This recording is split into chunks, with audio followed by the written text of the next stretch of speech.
यवतमाळ जिल्हा परिषद शिक्षण विभागाच्या महादीप स्पर्धा परीक्षेची तालुकास्तरीय अंतिम फेरी 16 केंद्रांवर पार पडली। 5वी ते 8वीतील विद्यार्थ्यांनी सहभाग नोंदवला। गुणवत्ताप्राप्त विद्यार्थ्यांना विमानवारीद्वारे ऐतिहासिक स्थळांच्या अध्ययन भेटीची संधी मिळणार आहे। यवतमाळ जिल्हा परिषद शिक्षण विभागाच्या महादीप स्पर्धा परीक्षेची तालुकास्तरीय अंतिम फेरी जिल्ह्यातील 16 केंद्रावर पार पडली।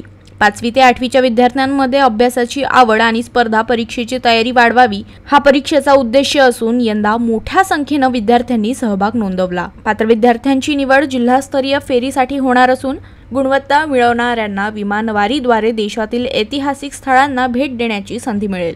मुख्य कार्यकारी आणि अधिकारी मंदार पत्की यांच्या मार्गदर्शनाखाली ही परीक्षा यशस्वीरित्या पार पडली। शिक्षण विभाग प्राथमिक मार्फत घेण्यात येणारी महादीप परीक्षा जे जिल्हा परिषदेचा एक नाविन्यपूर्ण उपक्रम आहे। गेल्या 5 वर्षापासून अतिशय यशस्वीपणे हा उपक्रम चालू आहे। हे या उपक्रमाचं 5वं वर्ष असून तालुकास्तरीय द्वितीय फेरी आज पूर्ण झालेली आहे।